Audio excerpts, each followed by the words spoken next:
Hi everyone, welcome back to Pine Hollow Auto Diagnostics. Today we have an interesting one. 2012 Dodge Durango all-wheel drive towed in from Charlotte, North Carolina, because for the last few months this thing has been dangerous to drive. It just stalls out and sometimes takes up to half an hour, just let it sit, to restart.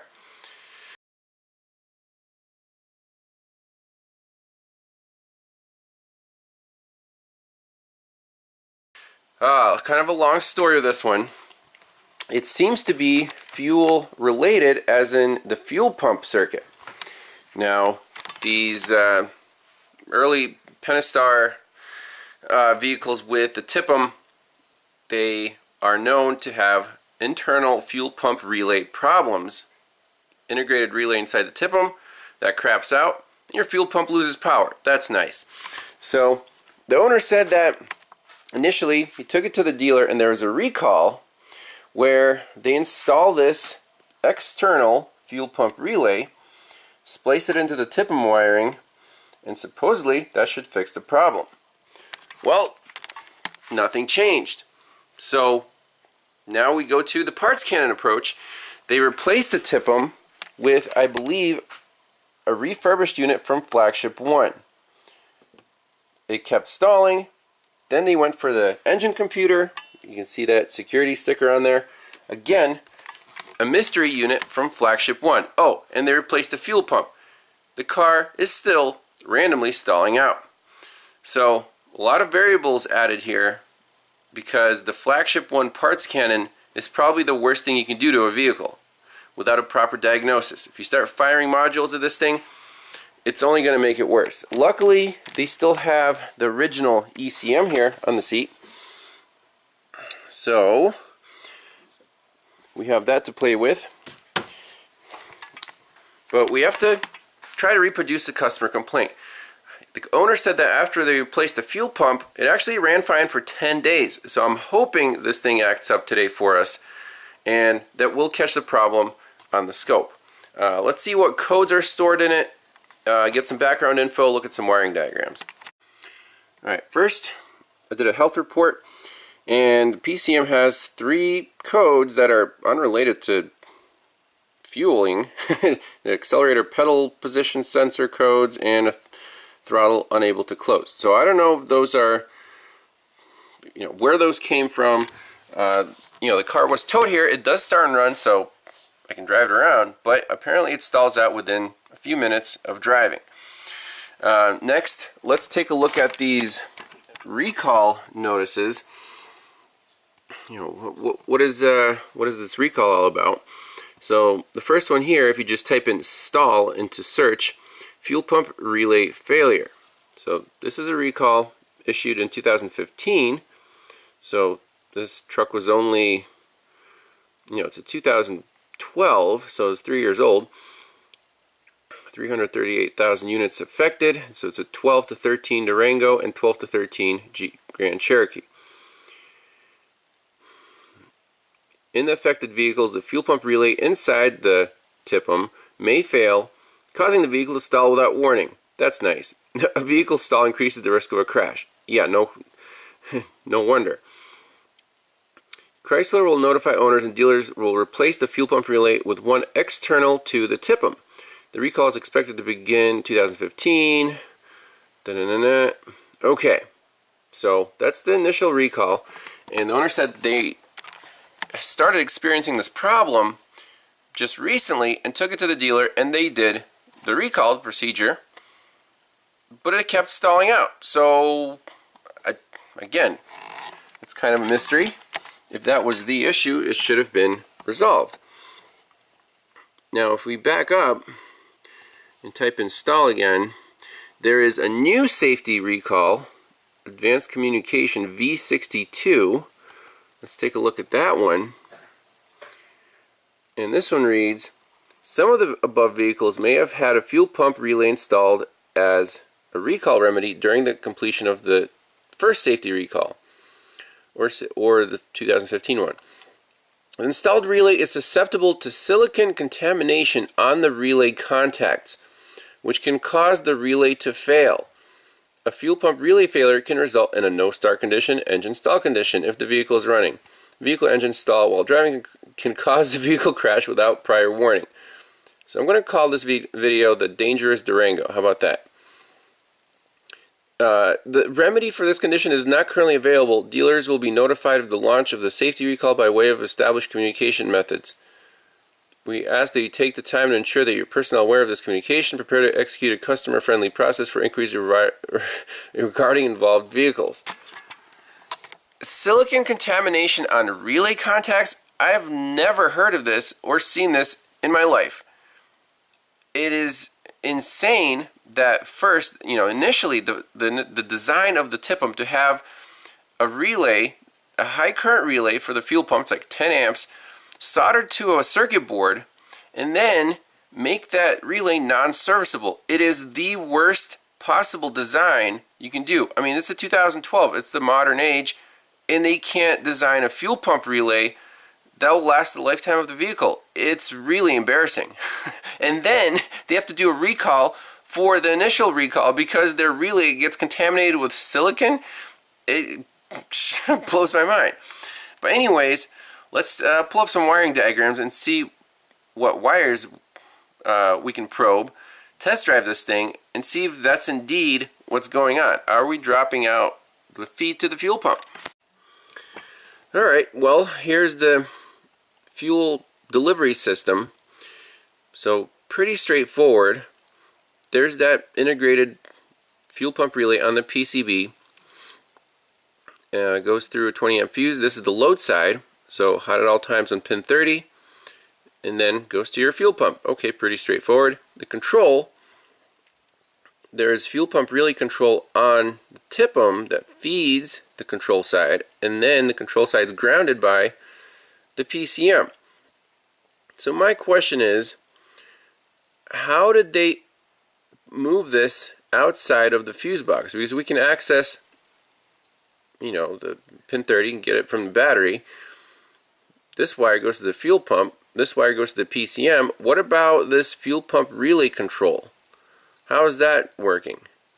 So we might have to see which wires are spliced into what on this aftermarket add-on by the dealer and figure out where to put our scopes. I want to monitor the current to the fuel pump, the output voltage to the fuel pump, and then I guess this control pin, put another channel on there, and just take this thing for a test drive.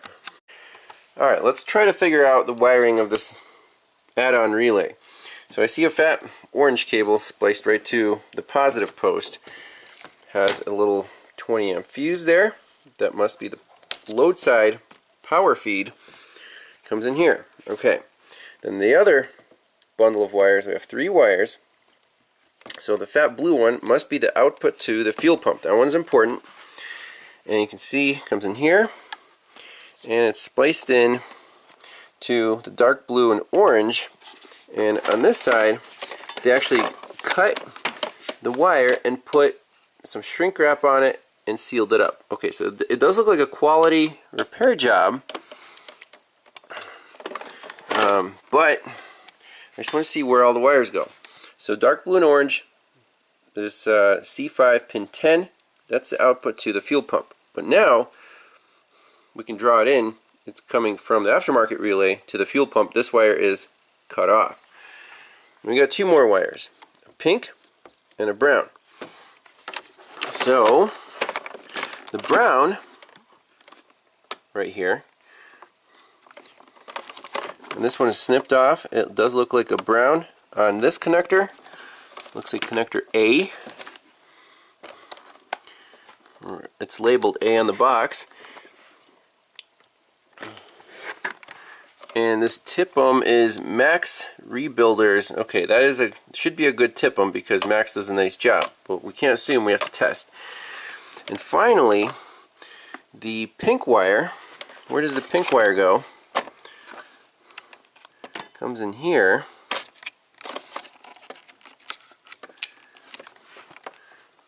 And goes somewhere in this connector.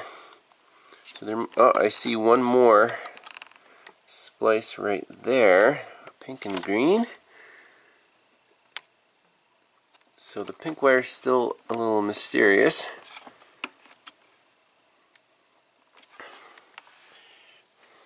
So I'm going to redraw the diagram with the aftermarket relay so we know exactly what we're checking. Alright, so I drew in this add-on relay. So obviously the orange wire with the fuse, that's pin 30 to the load side. Then the dark blue wire is spliced into dark blue and orange. This wire is cut off. Then on the control side, the brown wire is cut off here at 840 C1, and that's the control to the PCM. And then the power for the control side, this pink wire, it goes somewhere into this connector, but I'm not sure where. I don't want to dig and disturb anything just yet. Let's hook up the scope. We have all the wires available. Definitely want to monitor the output voltage on there. We don't need to monitor the current, although we could, because the problem could be further downstream. So that's 2 channels, voltage and current on the output. And then we can put 1 channel each on these control wires. The power feed to the control, and then the ground side switched. This is by the PCM. Go for a test drive. Hopefully this thing stalls out. Alright, let's go over the setup of the Pico scope. And this is why for real diagnostics you want 4 channels. There's no way around it. So first 2 channels, the blue and the red, are on the pink and brown wires, the skinny wires. Those are the control wires for this relay.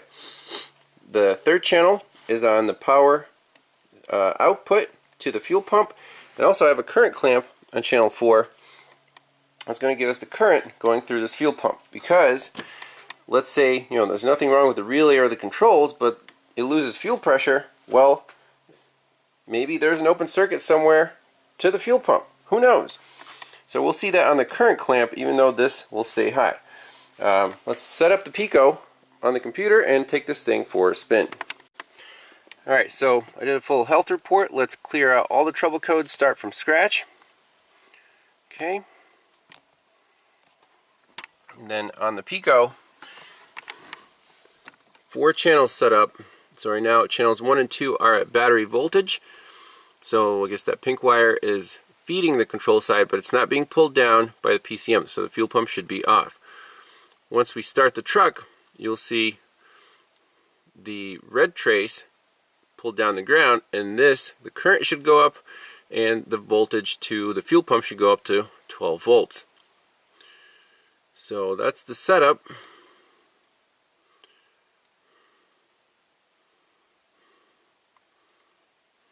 We'll just bring that down here.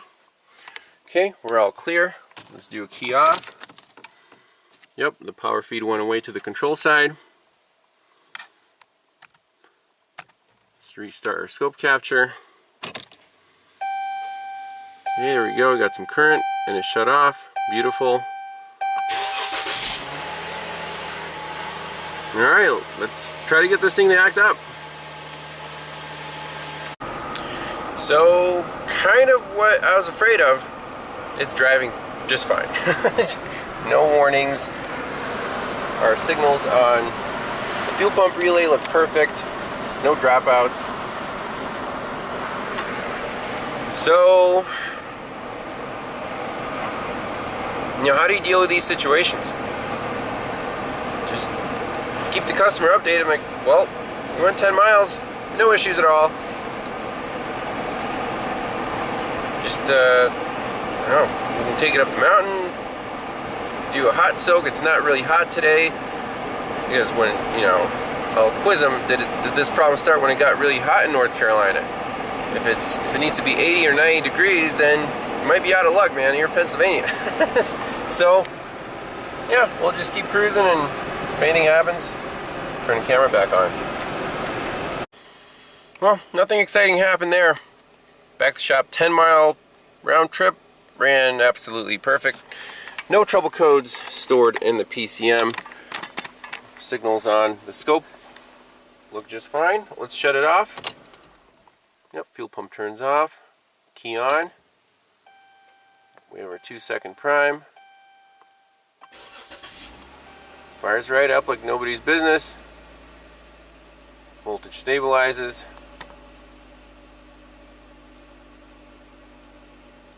I don't know what to do at this point. Go under the hood. Maybe we can try the old original PCM. We tried to wiggle check.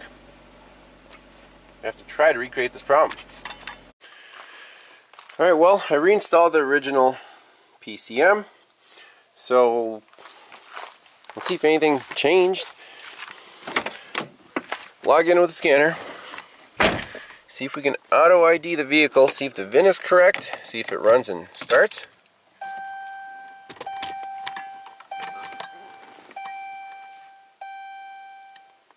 Oh, we got a red lightning bolt. Let's see.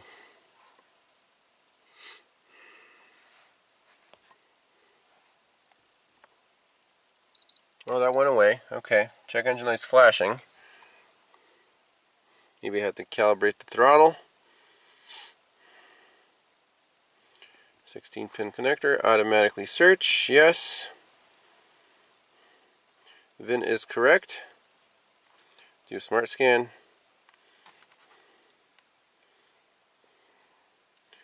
Everything's green, that's good. And on our scope, we can monitor the fuel pump relay.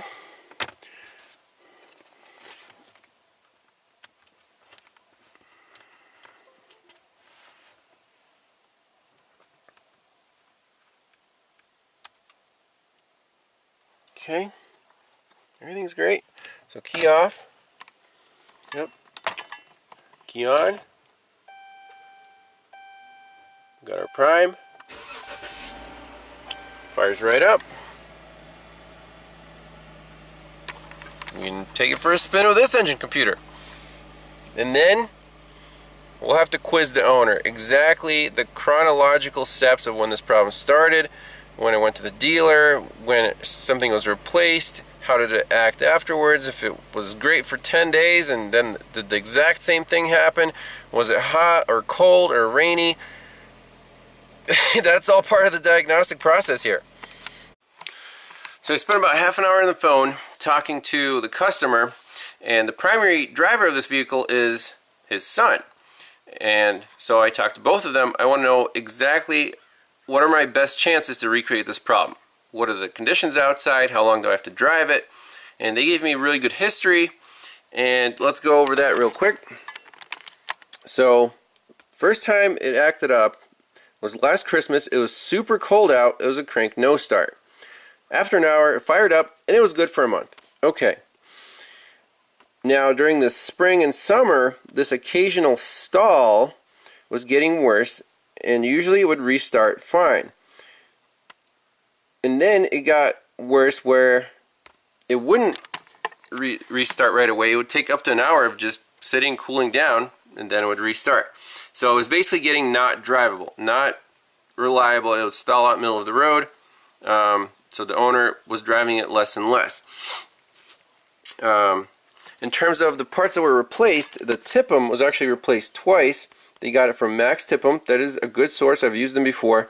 The first one was all wonky, all kinds of warning lights. The second one seems to be doing just fine.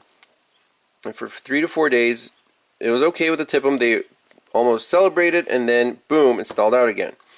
It went to the dealer, and they performed that relay bypass where they, spliced the harness or cut a couple wires, put that relay in. Apparently no change.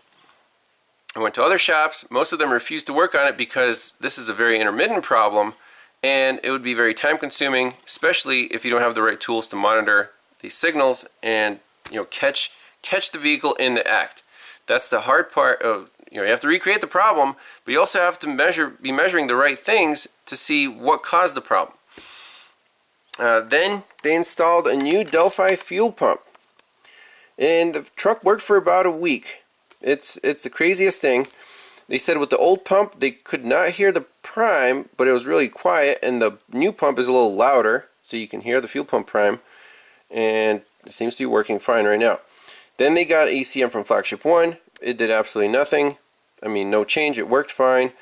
So right now we have the original reinstalled, and the owner says that it usually acts up at lower speeds. When you come to a stop, it'll just stall out.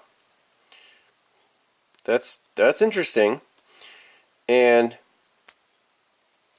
I asked him, do you hear the fuel pump prime when you turn the key back on? He's like, well, it always happens in the middle of the road. It's hard to listen for a fuel pump prime when there's traffic around you, so that's understandable. He says that in the last few months he's barely driven it, but he has taken it to work and back. It's about a 15-minute trip to work for him. In the mornings, it's usually okay. In the afternoons, on the way back from work, in those 15 minutes, he said it usually stalls once or twice. So that's our best bet, is to wait for warmer weather in the afternoon and just drive it, maybe drive it to town, drive it on some of the streets over there. See if we can get this thing to act up. That's going to be the hard part of this diagnosis. It's going to take several hours, but we need to get to the root cause of this issue.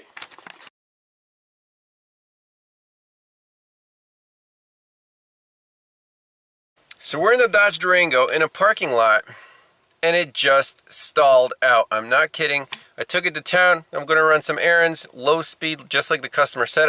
I backed into this parking spot, and then boom, lost power steering, engine shut off before I even put it in park. So here we go, code scan. Everything's green, just like the customer said. Now, let's see if we hear the fuel pump prime. Yep, I did hear the pump prime. Let's see if it starts. Fires right up.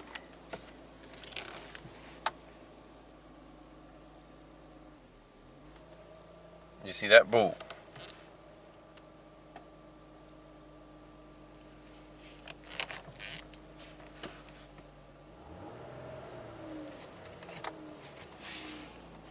Let's see if it put it in drive.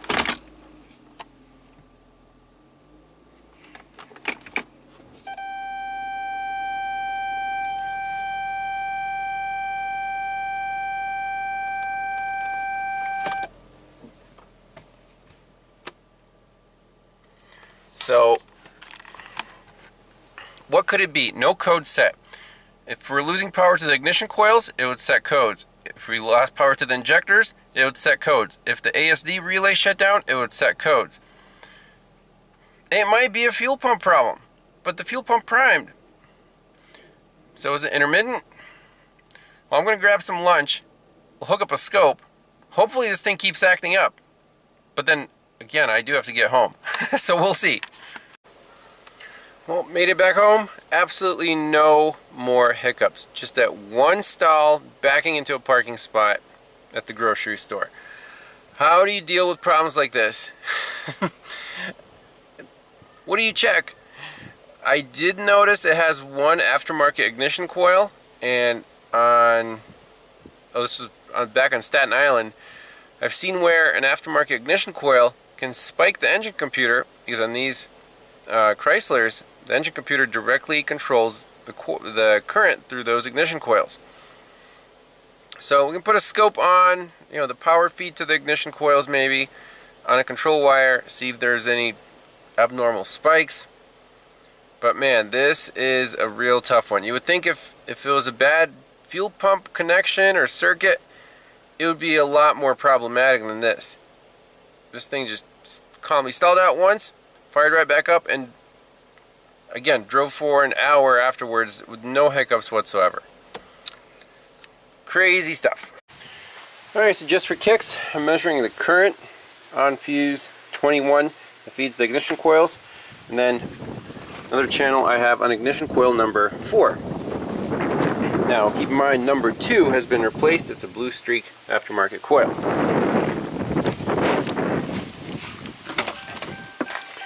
Start it up. Did a quick scope capture here. Now you want to bump up your samples per second. You want a high detail. And nothing abnormal. So if this is number 4, firing order is 1, 2, 3, 4, 5, 6. So 4, 5, 6, 1, 2, 3, 4.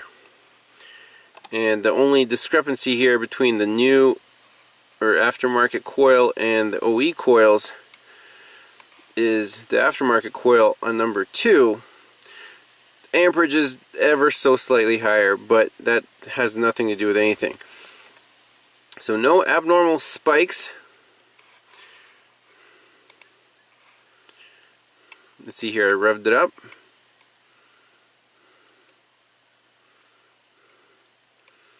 I'm trying to see spikes coming from any of the other coils that might be, you know, interrupting the computer. I don't see anything repetitive, as in anything wrong. You know, nice spark line. This is cylinder number 4. Nothing that would spike the computer and freak it out. So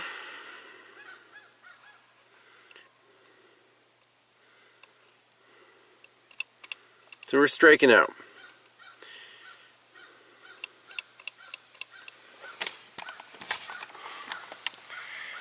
I mean, it did act up once for me, so I know the customer is not lying here.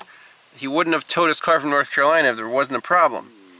I mean, he's got orange triangles in the back seat because the car is so unpredictable. Sometimes it leaves him in the middle of an intersection.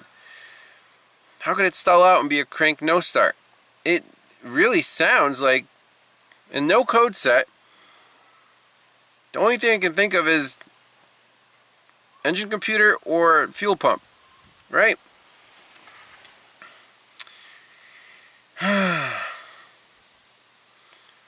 But it is so intermittent. It's insane.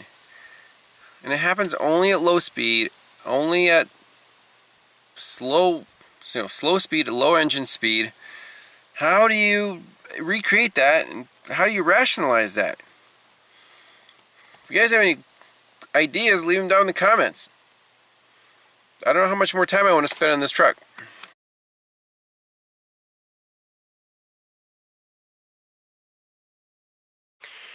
So back to the Dodge Durango. Where are we with this car? It's only acted up once in 3 days of driving. Okay? No code set. And just by the symptoms, when the customer says, you know, stalls out when he's off the accelerator, what about a dirty throttle body? You know, that's kind of basic. And, well, I think that's the only variable left here. And it has that aftermarket K&N filter on there. It's been on there for 9 years, he said. But has the throttle body ever been cleaned? Maybe it's oiled up, gunked up, and, you know, the minimum airflow is important, even though it's electronic throttle. Maybe it closes and it stalls out, and then when he tries to restart it, there's just not enough air to get it going again, if it's a crank no start situation. Usually it fires right up. So before cleaning the throttle body, I want to graph the TPS voltages and the throttle blade position and warm this thing up.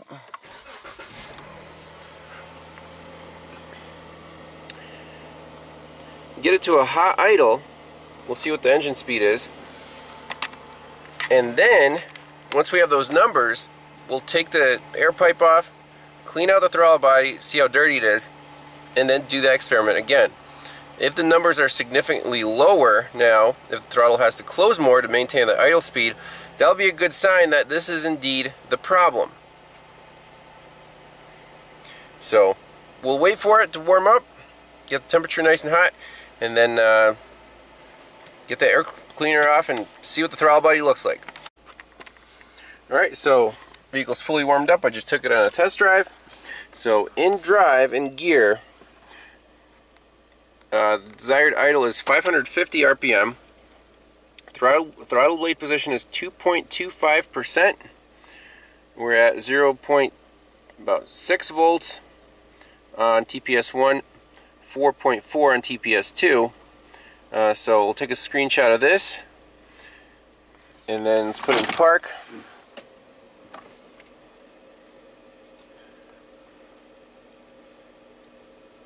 So basically identical numbers, the RPMs just went up to 780. So that's all we need to know.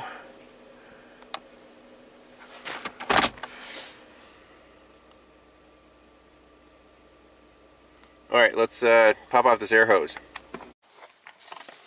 Okay, so throttle body. It does look a bit dirty, but just checking for stickiness. So we'll clean that out and redo the experiment. Alright, so here we go.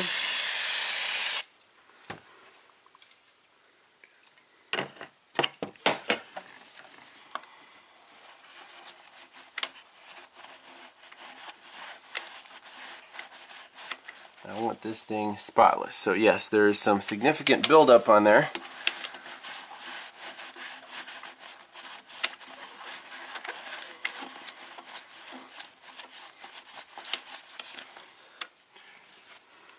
They're always dirtier than at first glance.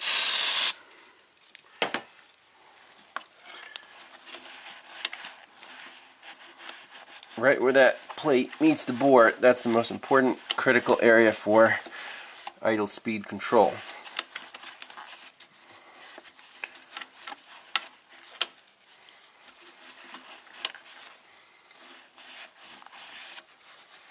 Okay, that looks pretty good.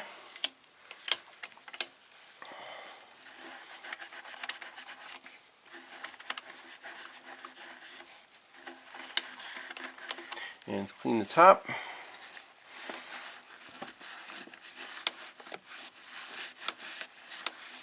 Again,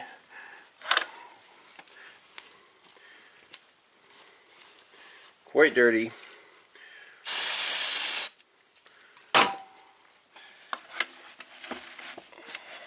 So place your bets now. Are the percents, TPS percent, is that going to drop significantly or not? I don't know. Is this going to be the root cause of the stalling at low speed? Well, I don't see anything else that it could be, because the fuel pump theory, if that relay was crapping out, it would definitely show up more under load when the fuel pump really needs to deliver. This is a strictly low speed, low throttle problem. Okay, let me check that with a mirror. We'll fire it up. Alright, so here's the after shot. We're at 550 RPM in gear. We dropped to 0.6 volts from 0.64. Now, it's not a huge difference, but there is a difference. Throttle blade position is now at 1.6%, and before it was at, I think it was over 2%. So we're even dropping below 0.6 volts here. Minimum TPS did not change. Let's put it in park.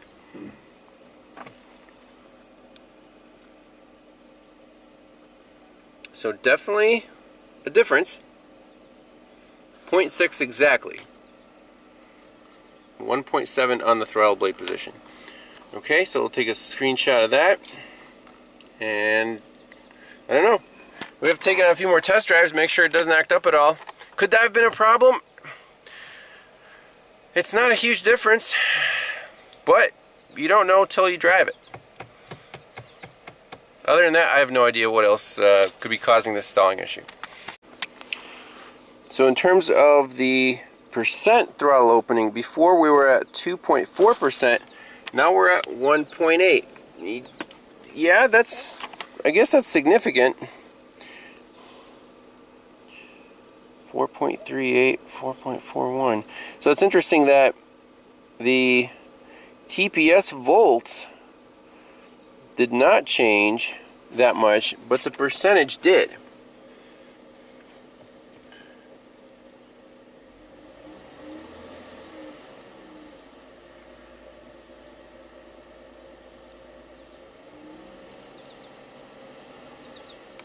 I guess it's very sensitive at these low voltages.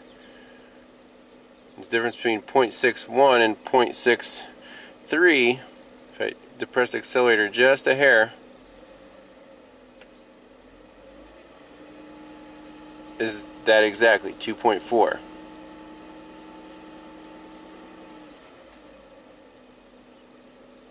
Yep. Okay, well, at least we eliminated that variable.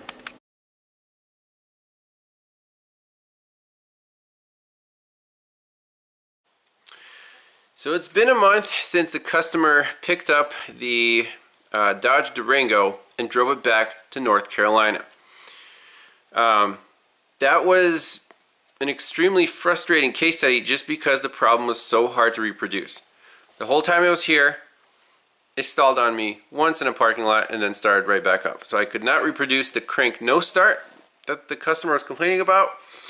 And that was really concerning when I had to give it back to him, considering he is like 10 hours away. What if he had the problem again? That would be a really bad scenario. You know, I wouldn't want to let a car go if it's not 100% guaranteed resolved. But it's been a month and absolutely no glitches with the Dodge Durango. So can we call this vehicle fixed? Each day that it doesn't have a problem, I'm more sure that it was just a dirty throttle body. That blows my mind. How would it cause those symptoms? And it wasn't extremely dirty. We saw that the TPS at idle, went down from, like 0.5% after cleaning. That doesn't seem like much. It wasn't sticking in the bore or anything. But apparently that's all it was.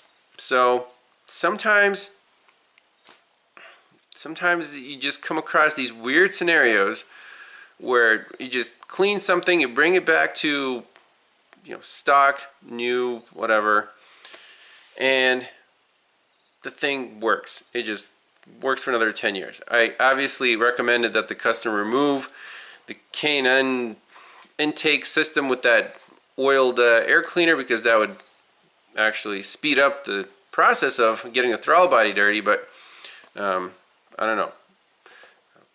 Problem's resolved, so happy ending on that one.